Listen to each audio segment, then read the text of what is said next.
he gets deployed, and he ends up going through training, which was hard, but he ended up getting through it. He ended up meeting this cool dude, man, this cool white dude and this cool Mexican dude. They was like the three musketeers. Like when they completed training, they always end up running back into each other like at some point in time. And it had been a few times where they had to save each other's life and all that. And and this time they're in Somalia. They're not in Iraq. They're in Somalia, in Africa. So what ended up happening is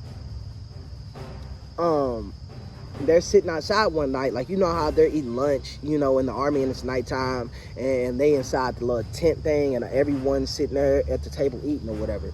So he's eating or whatever, and the Mexican guy ended up basically saying, yeah, man, we're getting sent in tomorrow, man. We're going to capture this leader, the north and east side of the country or whatever.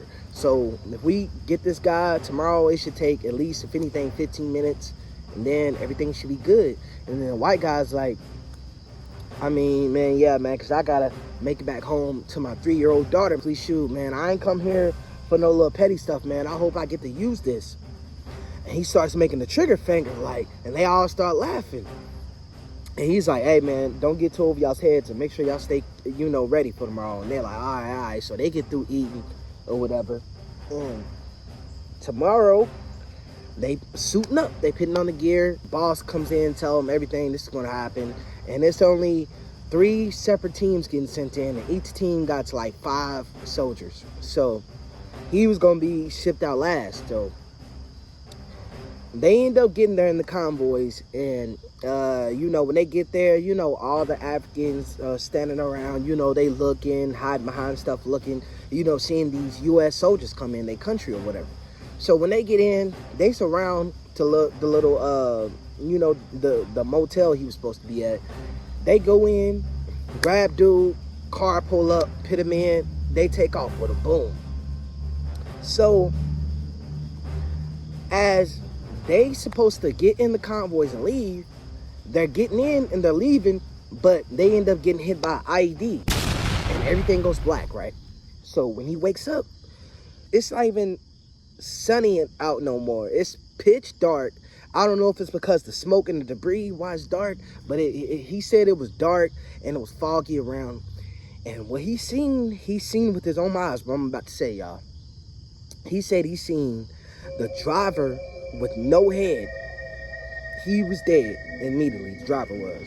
Then after that, he said that he seen his friend that was white. He got drug off by someone. He was screaming. And he said he seen his other friend, and he was like, get up. And he was looking around like, man, what the F going on? And he's shooting, and he gets him up and drags him, and he passes out. He's basically in this alley between these little huts or whatever. And all he hears is this crowd coming, like this crowd of like angry people, like villagers coming. And he said it was like some Resident Evil type stuff. He said that a door quickly opened as the voices got closer, and someone said something in French, get in now type, something in that manner. They both go in, and the door slammed behind them, and the crowd faints away. So now the Mexican guy's telling him, man, we got hit by ID, but we woke up, man. Oh, we were still alive, man. The driver was gone, but he's like, what you mean, man? Something drove them off. He's like, man, I don't know, man. These people, man, glowing eyes, man. They drug him, man. They drug him out. And basically, the guy comes in and ends up telling him, listen, when you took him, you must return him because he unleashed a virus. The whole village might be at stake. And while his friend, the Mexican friend, sitting there holding his gun, looking out the window, while the candle's lit, he's basically explaining to the guy that they had chemicals that they were going to basically, starve out the rest of the country so they can retake order. And the only way to do that is to kill all the villagers. But there's something in this that went wrong. And there's something inside the smoke that makes people turn into just psychotic maniacs. As soon as you guys took the minister, the guys start coming in, killing all the villagers, and they start throwing smoke gas everywhere. and you guys just end up coming into it.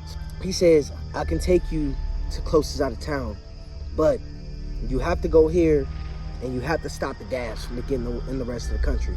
Most of the country's already dead, so you can't save it, but the rest of the majority you can save. So they go out the back village or whatever, and it's still foggy everywhere, and they get inside the African guy's truck or whatever, and he got some goats in the back or whatever.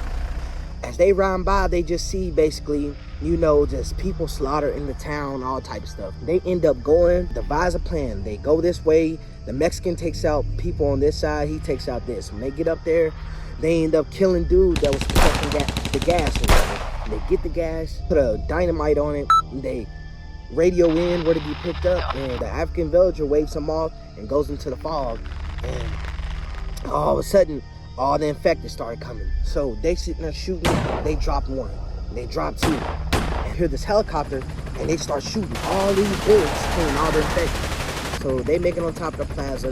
They had to shoot a few of them on the way, but on top of the roof, the helicopter picked them up, and as they fly away, basically a big explosion goes on. He said that they were never to talk about that situation ever again. The Mexican and the black guy got out, but the white guy was getting dragged away, never got found. Yeah, man, if y'all like this story, man, like, comment, subscribe.